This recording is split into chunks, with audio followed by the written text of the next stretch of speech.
Michelle here from Wednesday Night Supper Club. It was a crap awful day yesterday and it was just windy, it was rain, it was hail, so I just didn't get a chance to go to the supermarket. So come with me as we go up to the pantry, which yes, it is in a different room, to see what we can find in there and what we can forage from the fridge.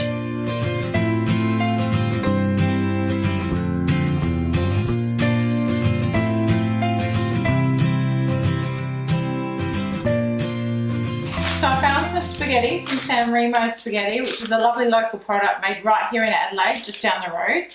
Found some canned tomatoes, which are a good base for lots and lots of dishes. And I might just pimp that up with some smoky paprika.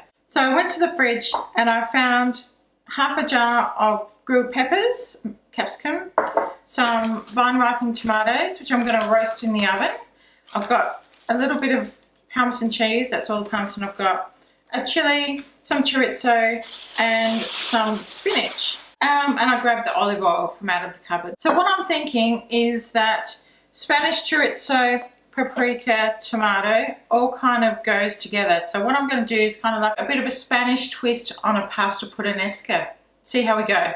So the first thing I'm going to do is I'm going to put my tomatoes onto roast.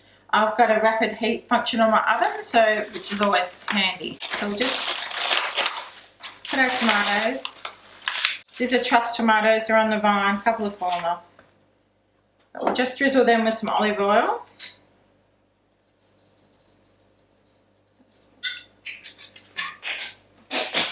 Whoops. And just sprinkle a little bit of salt over them. And then we'll put them in the oven while we get on with our other things to do. So my next step is that I'm going to put some spinach in my thermoserver. Baby spinach takes just seconds to wilt down and cook, so I'm going to use the heat from the spaghetti when I put it in the thermoserver to cook it. So we'll just grab a big handful or two of the baby spinach, just like that, and put it in there ready for when our spaghetti goes in on top. So my recipe is based on a pasta puttanesca but with some Spanish kind of influence. But I'm going to use that basic recipe as a guide. So I just need to get my recipe up for today. So first thing it says is to grate the Parmesan cheese. Very handy to have it in a block and not have the anti-caking agent that you do have in grated cheese that's already done.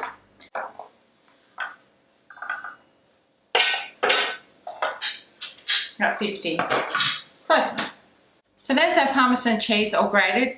Now my brother, who is a Spanish food fiend, will tell me that I should have Manchego cheese, but I've got Parmesan. That's what I've got.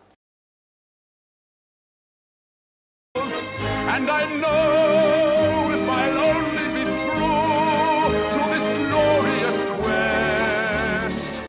So I'll just put that into a separate bowl. So next I'm going to do some mise en place, which is just a fancy French word for getting all your stuff together. So I'll be chopping some garlic, some chili and the chorizo.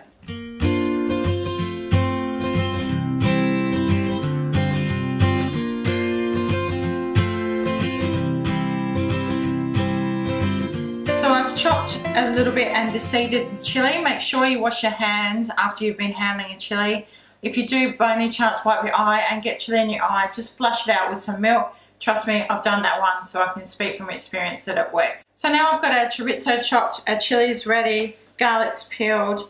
The rest I can do as I go.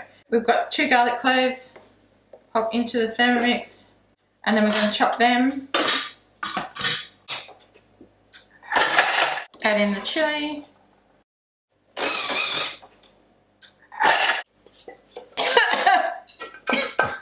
Yes, that chili did grab at the back of my throat. So what we're doing is we're making the basis of our sauce. So some oil, extra virgin olive oil. Yes, I do want the flavour of olive oil in this dish. Sometimes I'll swap it out for a neutral flavoured oil, but no, I'd love to have that flavour in there.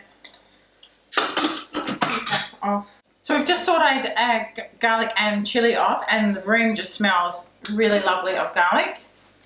So then we're going to put in our canned tomatoes, Australian tomatoes. Also with tomatoes, I always add in a pinch of sugar to balance the acidity of the tomatoes. So I just grabbed out of the fridge some tomato paste and some stock paste, which I've made vegetable stock with that. Vegetable stock. Just about a tablespoon of that. So instead of the capers and the anchovies that they want me to use in the recipe, I'm going to use some marinated peppers, capsicums. But keep the oil because I'm going to use that oil a little bit later. That oil is full of flavour. Olives. No, not today. Oregano. No, what I'm going to switch out for oregano is I'm going to switch in some smoked paprika, a teaspoon of that, and some water. And there's our sauce pretty much done. While that's cooking, I'm going to come over to our frying pan. I'm going to fry up the chorizo.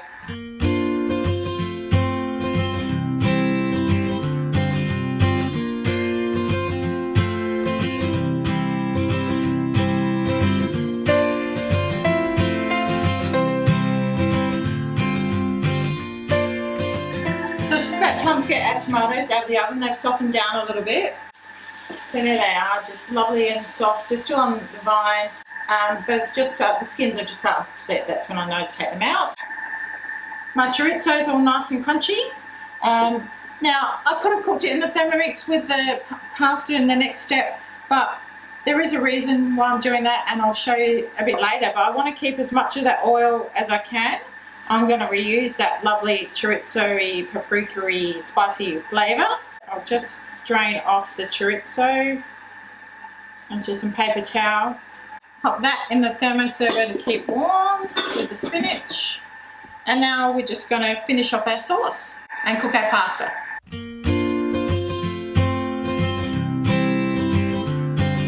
And then 10 minutes, all in the same pot that the sauce is in.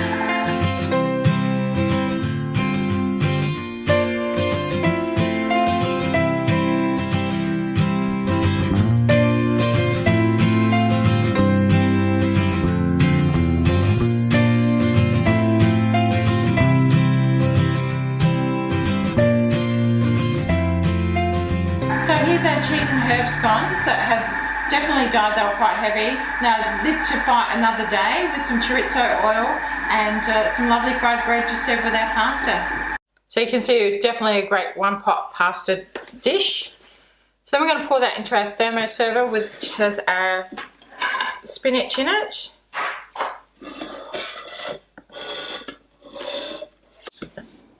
Pop our chorizo in.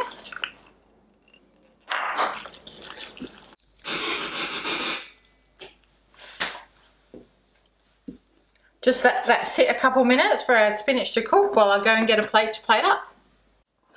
So there we have it, my version of a pasta puttanesca, which I'm going to rename Be Like Michelle pasta, served with our fried cheese and herb scones in that chorizo oil. Definitely carb loading lunch for us today. So thank you for joining us in this Wednesday night supper club video. And as always, don't forget to subscribe, and I'll see you on the line soon. Bye.